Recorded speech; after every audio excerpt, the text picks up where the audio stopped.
Turtles forever! I already started doing a video, and I'm like, oh, I didn't change my shirt. So I did this time. Turtles forever. You see it? Turtles Forever is a crossover between the 2003 and the 1987 Turtles. And I remember back in the day, this was big for me. You know, it's my Turtles. And then, even though I still watch the 2003 Turtles, I consider that my brother's Turtles. So,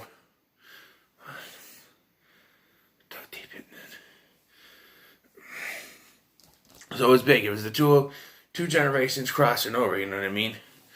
Even though I still watch 2003 Turtles, I loved watching it.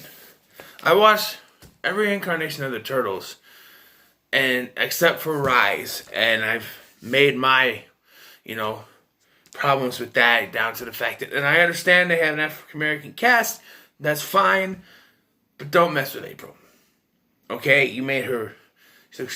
If you made her black, but she still somewhat looked like April with, you don't have to give her red hair, but just like dark black hair, and she looked like April. She wore a yellow suit or wore yellow something to figure everything. You make her look like a geek.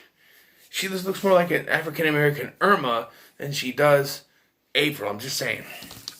Well, Turtles Forever, it crossed over. It was to be crossing over the 2003 Turtles and the 1987 Turtles. Well, that's not what we got. We got it, but we didn't get it. You know what I mean?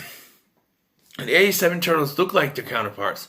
They didn't sound like their counterparts. And from what I heard, they couldn't use the right voice actors.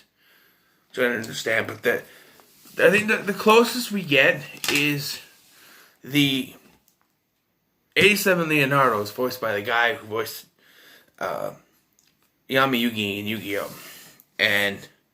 Or Yami,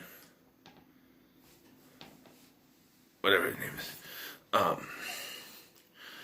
And at times, he does remind me of Ken Clark's voice acting.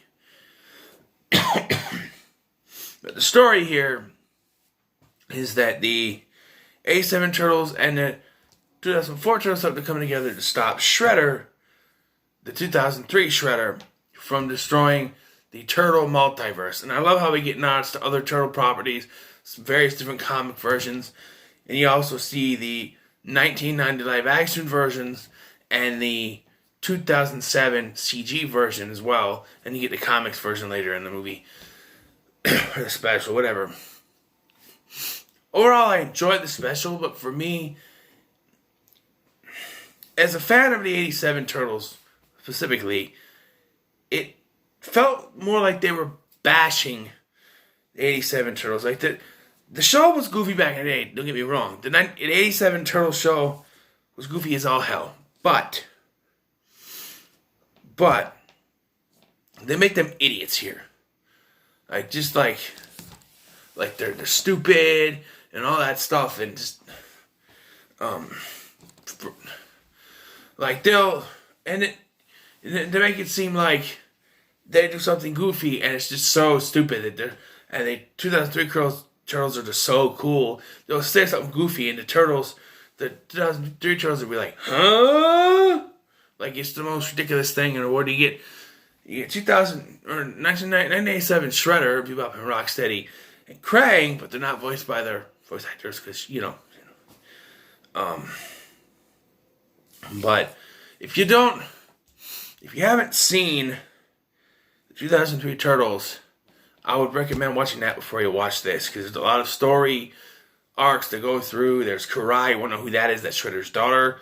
And I don't know about this version, but in the 2012 version, they made her actually Splinter's daughter that was kidnapped by Shredder, and I like that. But in the 2003 version, she's straight up Shredder's daughter, and in the end, she ends up turning against the Shredder. Because the Shredder's plan, the Shredder in this one, he's a Utrom, which are their version of the Krang.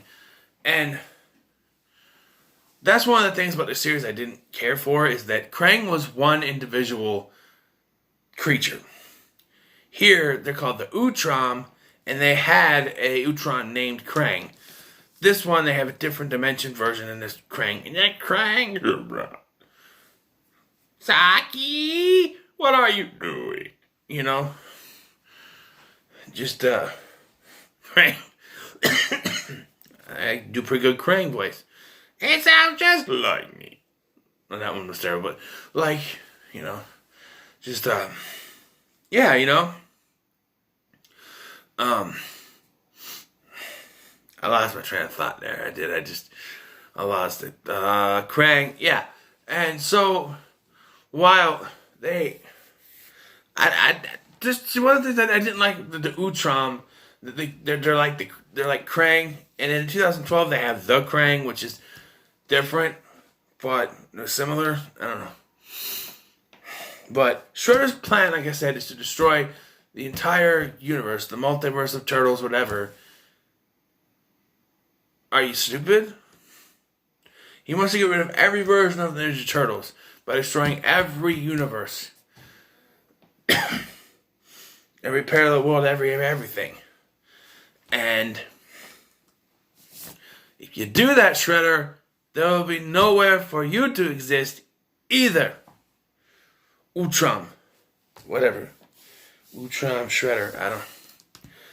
And like I said, they don't do the 87 Turtles justice in this. Like I said, I enjoy it overall, but they don't do the 87 Turtles justice. Like, they go to the 87 Turtles world and they're all of a sudden like, we gotta save April! And then they gotta save her from a couple of walking slices of pizza and a giant walking banana. When was that ever a thing? I mean, I know they hung around with the Easter Bunny or Hokum Hair and Fairy Tale Land, but... What? And...